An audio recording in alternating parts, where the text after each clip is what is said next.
Hello, everyone. Welcome to the Art of Veganism. Sorry, I'm on two different screens here. We are going to present, we're going to do a little PowerPoint, Paul and I, on algae. And it's from phytoplankton to spirulina. And then Captain Paul Watson is going to do a little talk on phytoplankton, which is so incredibly important in our world, as he talked about yesterday. 70% of our breath, our oxygen, our ability to breathe comes from the ocean.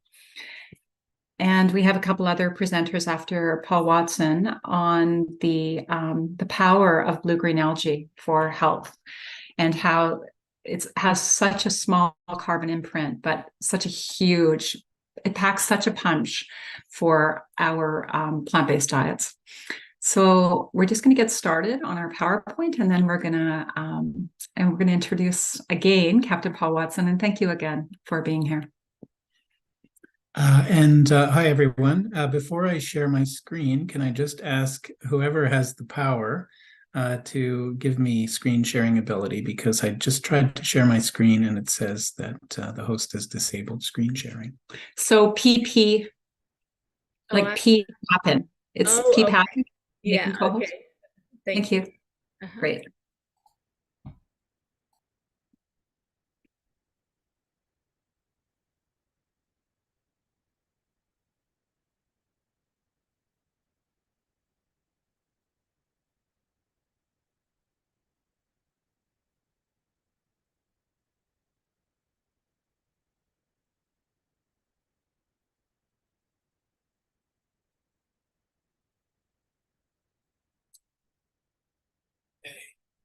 Should everybody see that? Yes, we see it. Okay, great. So just a quick acknowledgement that I am not a trained biologist, so this is I'm speaking as an amateur here, but we thought we'd give just a little overview of algae before we hear from our much better informed speakers. Algae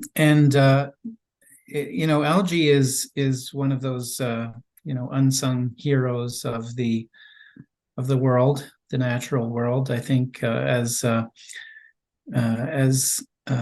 species at the top, generally of the food chain, we tend to give a lot more attention to those charismatic megafauna who are also up there with us. But of course, it's all based on the very humble organisms at the bottom, and algae is one of those unsung heroes.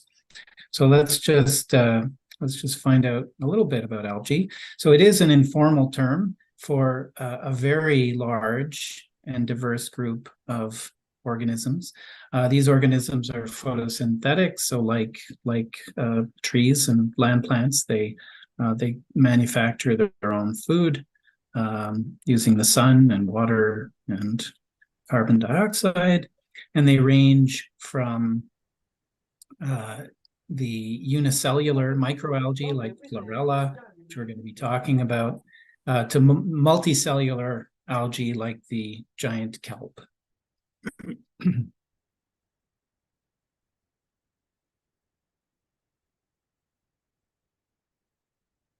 And I'm just trying to, there we go. So as far as their impact on the environment, it's very significant. So they're the primary producers, and they form the base of the aquatic food web. They have an incredibly important role, at least red algae do, and I'm guessing some other algae as well. Very important role as members of coral reefs. So they have these calcium carbonate skeletons that act as a kind of cement that stabilize the reefs. And we all know how important reefs are to marine life. And some scientists have estimated that algae produce about 87% of the world's oxygen in the process of photosynthesizing oxygen is the byproduct of their photosynthesis. 87%. And have had such an incredibly transformative effect on the planet that in the early days, when they arose, they completely changed the whole biosphere by producing oxygen on an initially very oxygen poor Earth. They led to organisms like us, who are heavily dependent, obviously, on oxygen. They also sequester huge amounts of carbon dioxide by photosynthesizing, and they do that in the same way that trees do, but they do it much more efficiently than trees, partly because they have so much surface area compared to trees. They don't produce bark, etc. So they're like one giant leaf in a way. They're used in many wastewater treatment facilities. So they have that, positive impact on the environment through our use of them as a species. And in some power plants, they are being used to reduce carbon dioxide emissions. So in short, they have the power to help save the planet. And the planet is, unfortunately, under threat, as we know, including the oceans. And I believe this is a photo of Captain Paul Watson a few years back. And we have a quote from him here before we hear him live. The ocean is the primary life support system for the planet. The phytoplankton within produces the oxygen we breathe. It provides food, it cleans and recycles our water, and it regulates climate. So very hardworking organism. Unfortunately, sorry about that. Unfortunately, since 1950, the amount of phytoplankton in the oceans has dropped by 40% due to whaling, commercial fishing, animal agriculture, and other forms of pollution. And I don't know whether that was the last study, but Captain Paul Watson said yesterday in his keynote presentation is that the last study, I think he said, was done in 2010 that a lot of people are referring to. So we don't know the numbers now. It sounds like they've definitely gone up. Yeah, and we're hearing a lot these days about sustainable seafood. There's some lip service being paid to the environment by the seafood industry. And there are lots of claims out there that we can do this responsibly. We can continue to harvest the oceans in an environmentally sustainable way. But as Captain Paul Watson has said, we are literally eating the oceans alive, and there are simply not enough fish to continue to feed an ever-expanding population. And if we wipe out the fish, the oceans are going to die. And if the oceans die, we die. We can't live on this planet with a dead ocean. So there is no such thing as sustainable seafood in a dying ocean.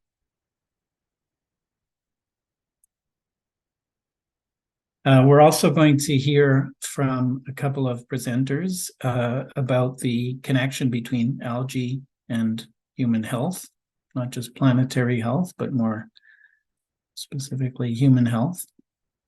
So spirulina is one of the algae, blue-green algae. It's been around for 3.5 billion years, so very, very ancient. And according to Dr. Gabriel Cousens, they contain some of the highest food energy, nutrient values, and use up very few of the planet's resources.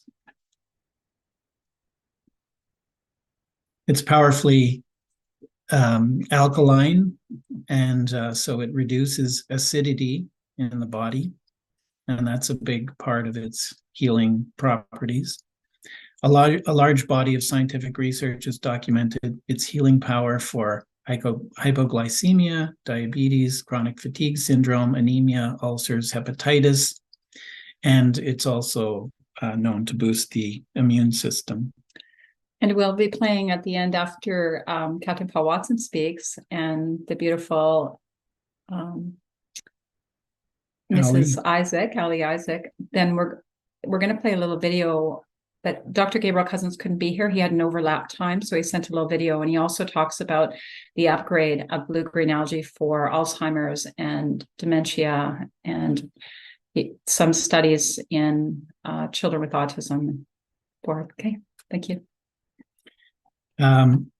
Like anything we eat at the bottom of the food chain, and I'm obviously not suggesting we go out and harvest blue-green algae until it's endangered, but as a medicine, it is powerful, and it because it's so low on the food chain, it contains fewer toxins.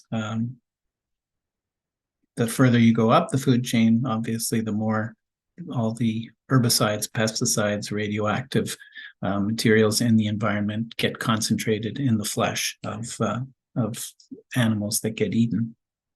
And one of the things that Ali will talk about in her presentation, studying blue-green algae and providing it to the world, is that it actually has a very low carbon imprint. It's very easy to grow algae, and it needs to be grown in a really clean environment because it draws heavy metals and toxins from the environment. It also does it it also will do that from the environment, and we want to be eating a really clean source. But it has a potential of really, really feeding the world.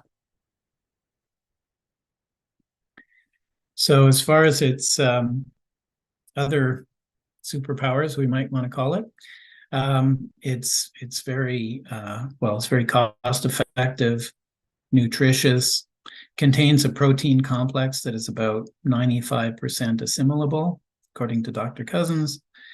It has all the essential amino acids, omega-3 and 6 fatty acids, high concentrations of B12, which we know as vegans are, maybe a little less available. I won't go there, but glycolipids and sulfonolipids, the full spectrum of vitamins, 17 different beta carotenoids, over 2,000 enzymes, et cetera, et cetera. Very, very rich in all kinds of nutrients. And Dr. Cousens calls it the mother's milk of the planet because it's second only to mother's milk in concentrations of natural gamma-linolenic acid. Okay. This is just a little mini intro to Ali Isaac. Ali Isaac is a dear friend of mine who has a very sustainable chlorella spirulina company, and she knows a lot about and has lots of personal stories about how people transformed in a very short period of time getting on some blue-green algae. Health benefits of chlorella. This is another thing that Ali will cover. And of course, spirulina. Her blue-green algae is 70% spirulina and 30% chlorella. And yeah, thank you. Let's bring on Captain Paul Watson and to share a little bit about phytoplankton. Thank you.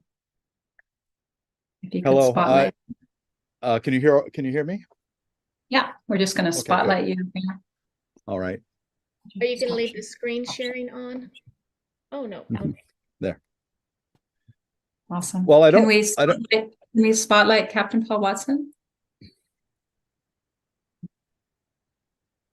I don't want to repeat a lot of the very excellent information that has already been discussed, but to briefly on phytoplankton is that according to the study in Scientific America in 2010, we've lost about 40% of the phytoplankton in the ocean since 1950. So I don't know what the actual present day situation is, but it certainly hasn't improved thanks to other factors like climate change and pollution and overfishing and the killing of whales. Although on one good note, whale populations are coming back because we've managed to shut down commercial whaling in numerous places in the world, not everywhere, but certainly in places like the Southern Ocean.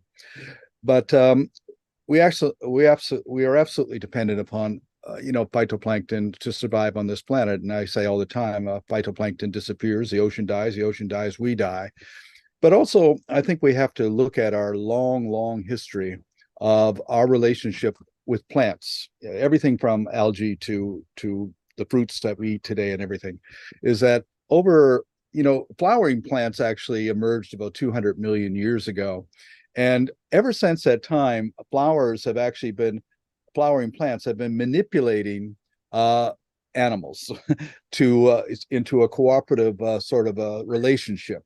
So in order to spread their pollen, flowering plants have managed to seduce animals in order to do that work for them. So they present the flowers and the nectar as an attraction, and then animals then distribute the pollen. And because of that, animals and plants have evolved to be mutually beneficial with each other. So we actually can survive quite easily on a purely 100% plant diet. And many cultures have certainly demonstrate that's true. And I think it's absolutely essential that we all convert to that 100% plant diet, because right now the world is filled with these incredibly cruel concentration camps called factory farms, where about 90 billion animals a year are being killed, everything from chickens to pigs to domestic salmon, on and on. And not only are these factory farms a leading cause of dead zones in the ocean, a leading cause of greenhouse gases, also the leading cause for groundwater pollution, but they're also a vector for zoonotic transmission of viruses. And that's why you're seeing all over the world the deliberate going in and exterminating literally millions of animals every year, from turkeys to mink to chickens to pigs, in order to keep a lid on those petri dishes, which are factory farms. And pigs are buried alive or burned alive. Chickens and turkeys are smothered in foam until they suffocate. And it's not just for food, of course. The mink, what was it, a couple of years ago, 17 million mink were euthanized in Denmark because of a fear they might spread COVID. And one of the reasons I think that this fear is why this is happening is that Laurie Garrett wrote a book in 1995 called The Coming Plague. And since then, almost everything she predicted has come true. And we've seen the emergence of viruses that we didn't even know about years ago. Ebola, then there's West Nile and Zika and Hanta, all of these viruses that are emerging. And a lot of zoonotic transmitted viruses are coming because of our relationship with viruses. Viruses are absolutely essential for the survival of life on this planet. And every species, plant and animal, has viruses that are associated with them which do good work. But when a species is diminished to a point where the viruses associated with that species have to go somewhere, they have to jump, and that's what's called zoonotic transmission. And so we're seeing this, for instance, in domestic salmon farms, where they are spreading viruses to wild salmon populations and threatening the survival of about 7 different indigenous salmon populations, say on the northwest of North America. And so the viruses, that when they jump, a virus doesn't really want to kill the host. I mean, it doesn't have a mind or anything, but still doesn't want to kill the host. But there's a stage of trying to attain that coexistence with another species where a lot of the host species will die. And that's one of the reasons why, measles and chickenpox killed so many indigenous people, because they had no prior contact with viruses. And over generation, we learn to live and adapt to those viruses. But the production of zoonotic transmission of viruses now is increasing at a very dangerous rate. And that's all because of diminishment of species and diminishment of ecosystems. And on top of that, we have global warming and the thawing of the permafrost in the high Arctic, which is releasing pathogens which have been locked up in ice for tens of thousands of years. And in 2017, for instance, an anthrax virus was released in northern Finland, and it killed 1,000 reindeer and 1 human being who died from anthrax. And that was from the release of that anthrax pathogen, which had been frozen.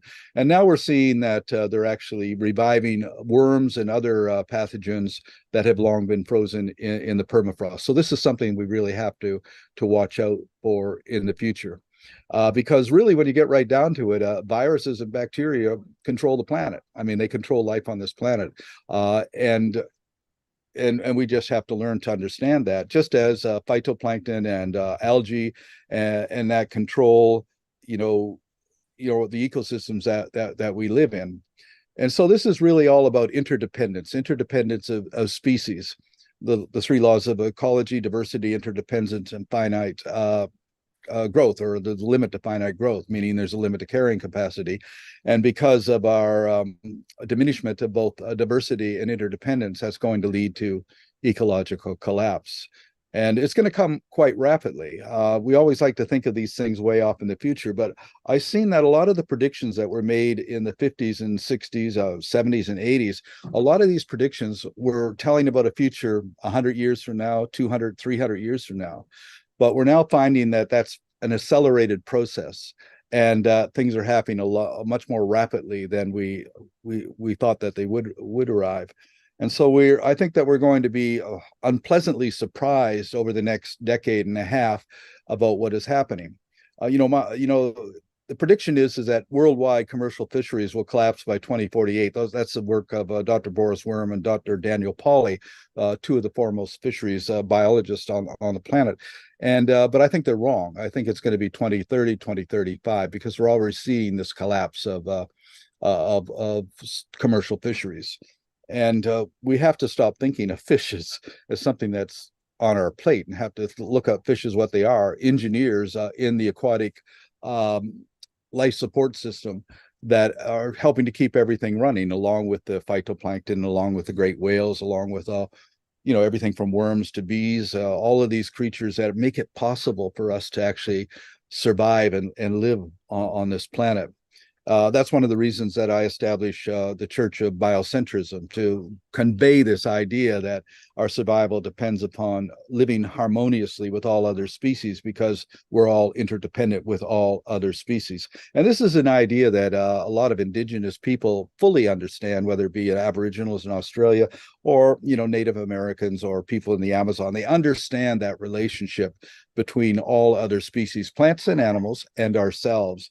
And that we're not more important, we're not more valuable than other species. We have to learn to look at ourselves as living in harmony with other species. We're not even equal. A lot of these species are far more important than we are. And, we are indebted to them for our survival. And I think that that's an attitude that we really have to adapt and learn to live with. And that might mean, of course, lowering our self-image as the dominant life form on the planet, which we never have been and we never will be. But that's the illusion that we have created, and it's a very dangerous delusion, because it could mean the end of our species and the end of so many other species as a result. Thanks. Thank you so much, Captain Watson. We're happy to be here as your skippers, like I was on my dad's boat. Really appreciate you. If you can stick around for a few Q&A, we'd appreciate that if you have the time. Oh, certainly. Great. Can we bring up Ali Isaac? Let's just see here. There we go. Awesome. Hi, Ali. Hi, nice to see your Great face. to see you. Awesome. So one of the things that we didn't cover on this is the personal stories. So you've been selling copia, Spirulina chlorella, for many years. Your company is providing a really great product, and you have had endless stories of people that have. I remember, being at your booth at the farmers market, and people coming back and saying, I tried everything to get my iron up, and I couldn't get over my anemia. And then I started taking blue green algae. Other people saying, I couldn't get rid of this in my body, and I started taking blue green algae. So love it if you shared a little bit about some personal stories that you've seen. Sure. Yeah, I would love to. Can I start with my personal story? Yes, please. So, I was dealing with a lot of health issues, struggling a lot. I had no energy, was exhausted, digestive issues, on and on and on, just tons of symptoms. And I had, a full counter full of supplements that I was taking, and I was not getting any better. And I started taking this product, and I immediately felt like I was came back to life. Like I was alive again. I was feeling good again, just from one product. It was actually pretty insane. And that's what I hear the most from my customers, is that they have more energy and they just feel healthier. They feel good after trying, everything, including other brands of spirulina and chlorella. Like I had a lady 2 weeks ago at the farmer's market who said that she had tried what she thought were the top spirulina and chlorella. And she tried everything and the other top greens powders and top everything. And then she tried this and she said nothing compares. And she just feels alive. And so I hear that over and over again. And that's what I also experienced, which is pretty cool. So in regards to that, Ali, so I guess not all spirulina chlorella is created equal. It has a very low carbon imprint. So your stuff is harvested in Taiwan in a spring-fed pond. Is that correct? And yes. Can you talk a little bit about the purity of why it's important and how it does have such a low carbon imprint? It's very easy to culture, to grow. Yeah, it's very easy to grow. It's a extremely sustainable food. Like the whole planet could be taking spirulina and chlorella and be very, very sustainable for the planet. We don't have to eat crickets and bugs for protein like they're telling us. And so did you want me to explain how it's grown and the purity and that kind of thing as well? Why it's important? Because I think it's important for people to understand if they're going to go and get a spirulina chlorella, to just do a little bit of research to make sure that it's not grown in certain areas where there's a lot of toxicity, because it does draw toxins out of the body. And this isn't actually, an advertisement for spirulina chlorella. I have used it to heal myself, and doing it with a really sweet conscience around it, because it's not like some superfood that has had this huge carbon imprint. It's being used in many countries to feed people, like India being one of them. Right. Yeah. And the United Nations uses it as well, because it's like, it has so many nutrients that, your body needs if you're malnourished. But yeah, it's very important to have a pure source, because algae absorbs everything in its environment. So if it's not in pure water, or just a pure environment, then it's going to absorb whatever is there, whether it's toxins or heavy metals, pesticides and that sort of thing. Or if they're using animal fertilizers, for example, to grow it, a lot of the time that's essentially bat guano, and the algae is absorbing that, right? And so you're taking spirulina and chlorella for the nutrition and to detoxify and to cleanse your blood. And there's no point in taking it if it's not pure, because you're going to be consuming toxins and heavy metals. And so it's essential that it's grown properly so that it is pure and so that it can do what it's supposed to do, which is, provide nutrients and help you detoxify. Yeah. I noticed there's a comment from Donna asking about scientific evidence. And I just wanted to say that one of the slides I put up at the beginning of the presentation was actually taken directly from the NIH, the National Institute of Health, which is hardly a radical organization, very, very, makes pretty conservative claims for things like this. And so if you, I don't know if we can't put it back up, but anyway, there is scientific evidence backing a lot of certainly the nutrient composition, et cetera, and the some of the health benefits. Right. Yeah. I mean, United Nations uses it and endorses it. NASA endorses it and uses it as space food. And there's about approximately 100,000 scientific studies on both spirulina and chlorella. So you can look into it yourself, right? Say spirulina studies, chlorella studies, look on PubMed, look, there's a lot of evidence out there. So maybe Ali, we have about 5 more minutes. Can you just share a little bit more about what you have heard overall, like some of the health benefits of blue-green algae? The health benefits or the testimonials? Yeah, testimonials are great. Yeah. Okay. So I have a list here that I made. So one of them, like you said, was the iron levels. I have a ton of clients or customers who specifically take it for iron, and they say that they don't get the side effects that a lot of, iron supplements can give you. Another one is clarity and focus. I have a friend actually who started taking it, and she said like by the second day, she could not believe her focus and creativity. Like she started this whole other aspect of her business right after taking it, which was really cool. Another one that I love is a woman purchased it at the farmer's market, and she said she had terrible IBS and it was like consuming her life, and she tried everything and nothing worked, and she came back 1 week later and said her IBS is completely gone, which is insane to me. That's crazy. And so yeah, she's been taking it I think for about 2 months now, and her bloating went away, her pain went away, it's just all gone. Another one is there was this woman, she was, I think, in her 70s, she said, and she bought it just to be healthier in her immune system. But then when she came back to me, she said that like most of the time she had so much pain in her legs all the time. She'd be cooking and it'd just be kind of unbearable. And she said her leg pain went away, which was funny and weird because that's not why she bought it, right? So that really helped her.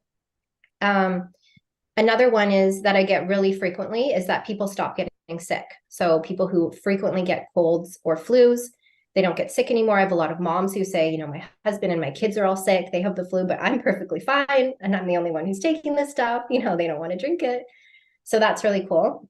And in regards to that, Ellie, so a couple things you mentioned about gut health, and I use it to keep my gut in good shape. My study was the microbiome when I was studying plant-based nutrition, and so one of the reasons people's guts are so in such rough shape is they don't have enough nutrients, and their bodies aren't alkaline enough to be able to keep it. So this is one thing it does, is it really helps alkaline the body. But I do think it must really heal the microbiome in many ways. It must be a huge factor in healing the microbiome.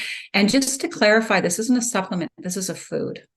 So We're talking about a food that people can eat and to drink to be able to be well. So this is a food. So, okay. Thanks, Ellie. Thank you, Tami. Do you want me to keep going? Well, I want to have time for Q&A for everyone after. So thank you. We're just going to play a really short video of Gabriel's. He's going to start with a prayer, and we're going to end it in about 5 minutes. He did a 20-minute video, but we're going to end it in 5 minutes, so we have 10 minutes for Q&A, because we have some great speakers here, and I'm sure that there's going to be a couple questions for everyone. So did you get? Yeah, and we did a very, yeah, I'm going to in a second. Yeah, we did a fairly quick editing job here, but he does start with a brief prayer, and so if it seems a little choppy, that's our fault. And volume. Yeah, and if someone could just give us the thumbs up if the volume is there. I'm sharing the sound, so it should be fine.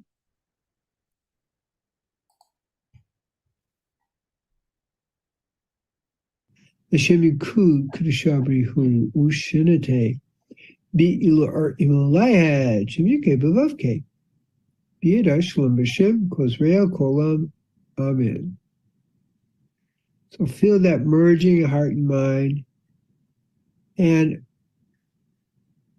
one of the things I want to say is that this Klamath Lake algae,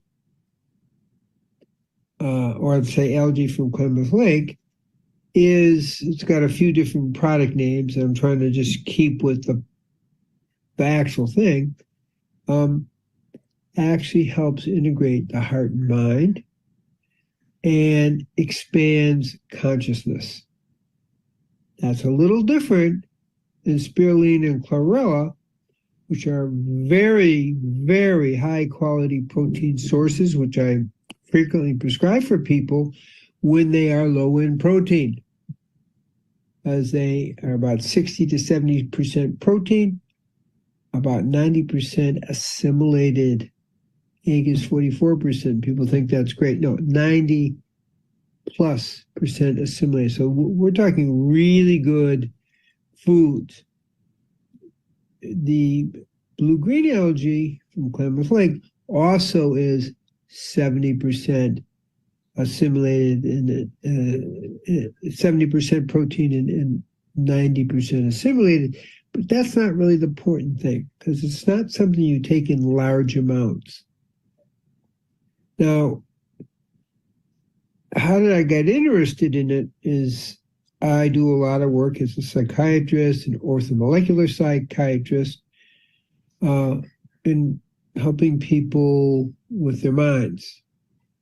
And it is a general food, is the best food for the brain. I'm going to say it again.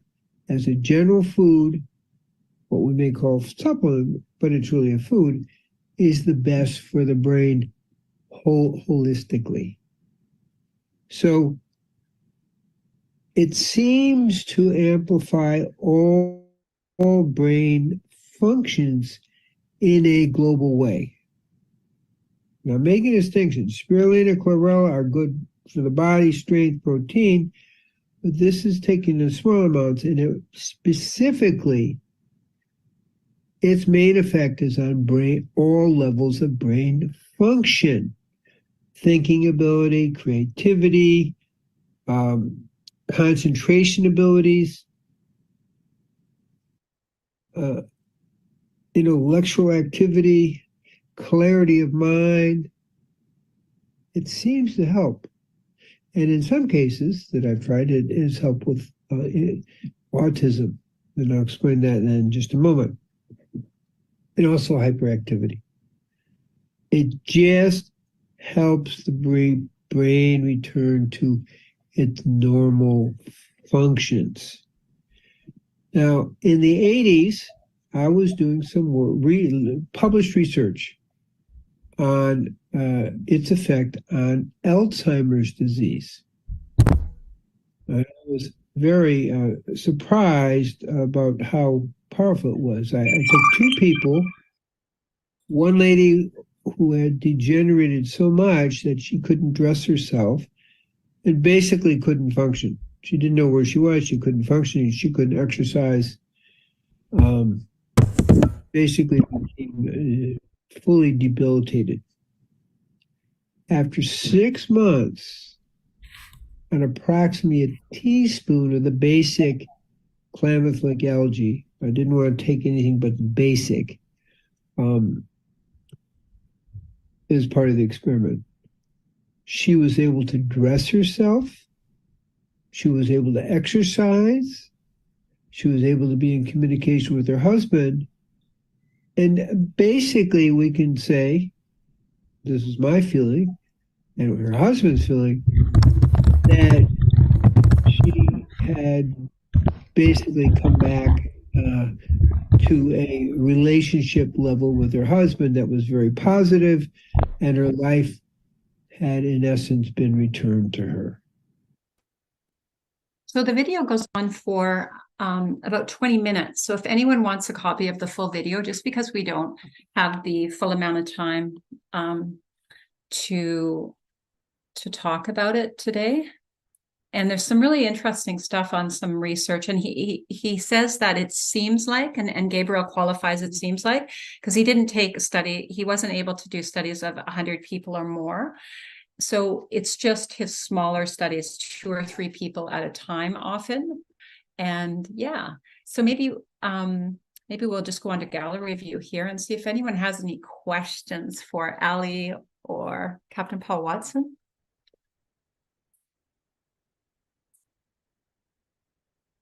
Maybe put up your hand and we can bring you up. Are there any questions in the chat? Any questions in the chat would be good.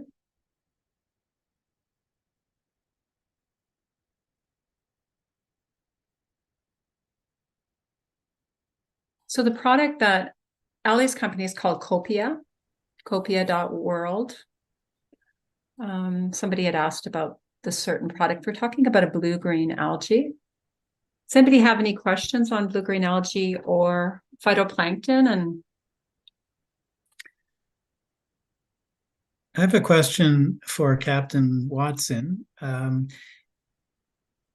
So I, as you said, the population of phytoplankton in the ocean has dropped radically over the last 70 years or so.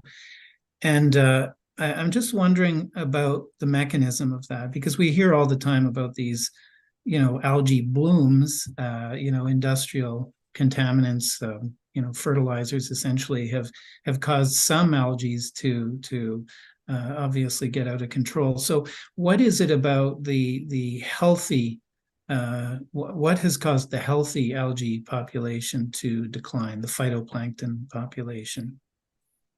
I think over on the greater part of the ocean, that's where the healthy phytoplankton are to be found.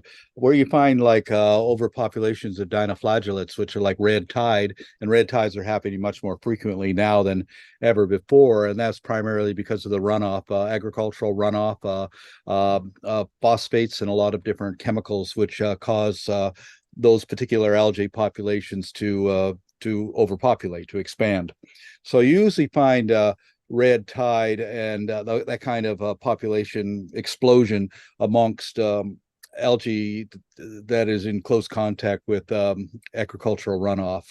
And that actually is also both the animal products and also domestic or plant products, because the raising of plants, of course, uses a lot of herbicides, fungicides, germicides, insecticides, and also fertilizers, of course. And it's the fertilizers which I think are the reason for those blooms, those algae blooms, which are destructive. So it's causing the certain algae to bloom, and at the same time, other kinds of phytoplankton are declining. That's true. Yeah, the phytoplankton is declining primarily because of a diminishment of the nutrient base that's required by that phytoplankton. And that's more in the deep ocean as opposed to the coastal areas that are affected by fertilizer runoff. Yes, and we can actually determine that diminishment through taking samples in various parts of the ocean. Like these dragnet sort of things, which they haul behind the sailboat or whatever, and it can tell the percentage of the phytoplankton captured each time. And so there's a pretty thorough record from 1950 up until the present day. I've been trying to get some statistics on everything in the last 13 years, but so far I haven't been able to, but I'm sure that they're working on it. Okay, thank you. I know this might not be your wheelhouse, Paul, but I just think, when we think about how much chemicals we use for our agriculture, and most of it, of course, is for animal agriculture, but even the amount of spray on just our vegetables and our fruit, and chlorophyll's life. I mean, chlorophyll is life. So it seems like a really wise thing to be harvesting a little bit, growing and harvesting, which is so easy to do, a little bit of spirulina chlorella for that use, because it is so low on the food chain and the impact. Have you ever used it yourself? Yes, actually quite a bit. One of the things I find really interesting is that if you look at science fiction books and science fiction movies, the future is depicted in most people they're vegan diets. They're no longer animal-based diets, and also a lot of these science fiction movies and books I've seen, people become actually dependent upon spirulina and algae, to survive because of the destruction that we're causing. And that's the only thing that would be able to carry on our species if everything else were to collapse. So, but also I think that it can also produce a food surplus, especially in areas where it's really required, instead of having having to truck massive amounts of all sorts of produce and animal products into these areas, places where people are starving to death, really. I mean, it could certainly be something that could sustain populations that are in serious distress. Great. Yeah, thank you. And that's what's so important about this presentation. I think when people haven't really dove into the power of spirulina and chlorella as a food that's necessary for sustaining life on planet Earth, like humans and animals too. I mean, I give my dog a little bit of abundance algae. when I make his food. So you're aware of that. You've used it as a food for yourself. And do you use it with your crew? Do your crew take spirulina chlorella to keep going on some maybe stressful trips? Because I would think it would reduce stress. Our ships are all 100% vegan, and we do from time to time get donations actually from different companies of spirulina, and of course the crew then use that. So, but we sort of look for any kind of donations of food, but it has to be 100% vegan. So yeah, the crew do use it quite a bit. Yeah. It's interesting that, oh, sorry, Tami. I was just going to say, it's interesting that there is this weird focus on insect protein, as Ali mentioned right now. They're trying to get everyone adapted to the idea of eating insects, insect flour, etc. When there is this much more humane, much cleaner, much more sustainable chlorella and spirulina out there. Why the focus on insects? How did that a particular obsession start, I wonder? It is rather bizarre. I mean, we need insects to do the jobs that insects do. They're engineers on this planet. They keep the soil refurbished. They keep everything healthy, and there has been a serious diminishment in insect populations. Anybody my age could certainly remember, you couldn't drive down the road without having to every day clean the insects off of your windshield because of and you don't see that very much, which is a good indication that there's been a lot of diminishment in insect populations. And so a lot of insects are actually facing extinction because for many reasons, insecticide and all the other different poisons that we're putting into the earth. And we simply don't need to be impacting their populations more by trying to eat them, and use them as a food source. Thanks. I see Nancy Okay, has a question. Is that the question you were going to ask, BJ? Sorry, Allison. We have several questions also in the chat. So, okay, great. BJ, I'm just going to go ahead and ask your question, and then we can go ahead and address the questions in the chat. Go ahead, BJ. Well, thank you so much. I wonder about something that's also written in the chat about the absorption of the bad things in the ocean that are being thrown into the ocean. Well, spirulina and chlorella isn't it. Some places it's grown in the ocean in parts that aren't maybe very safe, but it's often grown in ponds, spring-fed little bodies of water that are much cleaner. And as far as the seaweeds coming out of the ocean, I think that they're probably very compromised at this point. What would you say, Paul? Well, yeah, we forget that seaweeds, kelp, and everything have an ecological purpose, and that we shouldn't be removing them from those ecosystems. For instance, herring in the Pacific Northwest require the seaweeds in order to lay their eggs on the seaweed. And they're also cover for numerous species of everything from sand fleas to crabs and everything. They're a cover for those species. So we really need to leave the kelp and the seaweed where it is in the ocean. And I think that the answer to that is exactly what you're saying: is the production of spirulina and chlorella in freshwater systems, and also in systems where you can control the purity of that. Right. And I see there's a question from Nancy in the chat saying, well, would you call your product organic? She's talking about Abundance Algae, copia.world. And Algae's product, Ali can answer this question quickly. I know we're running out of time, but it's tested at every phase for the contamination of heavy metals and stuff that it can draw from the environment. Do you want to end on that, Ali? A little bit about the importance, because it's not like certified organic. You don't have a certified organic product. It is one that's being tested for the absence of the stuff that's very toxic, especially the heavy metals that are in the environment. Go ahead, Ali. Yeah, exactly. So it's not certified organic, but we don't use any chemicals or pesticides or animal fertilizers in the culturing of the product. And it is tested at every stage, as Tami said, and then it's third-party tested where it's grown in Taiwan, and third-party tested again in Canada, and it's exceptionally pure. I have compared it to numerous other brands. It's super, super pure. And also, what was the other thing I wanted to say? Oh yeah. So even if it is certified organic, it can still contain higher levels of heavy metals and other things that you do not want in your product, such as maybe yeast and mold and things like that. So yeah, not certified, but very pure.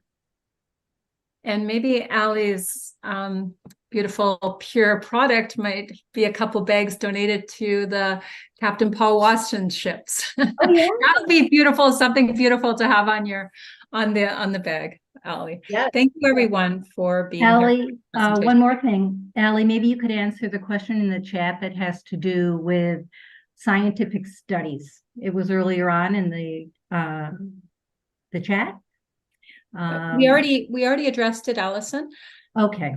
Yeah, we said that there's tons of scientific studies. Allie addressed that, saying that it's very easy to find peer review scientific studies. Yeah. And okay. Is there a way that, can you put your email? Did you put your email in the chat, Allie, so people can get a hold of you? Oh, I didn't. I can do that right now. Yeah, that would be great. Thank you very much. And is it okay if people directly ask you questions? Yeah. Oh, absolutely. Yeah. Great. Mm-hmm. Thank you, everyone. Beautiful presence. And thank you, Paul, for sharing your knowledge of Spirulina chlorella and that you use it frequently too as a food. And it is the future for sure. Thank you. Thank you.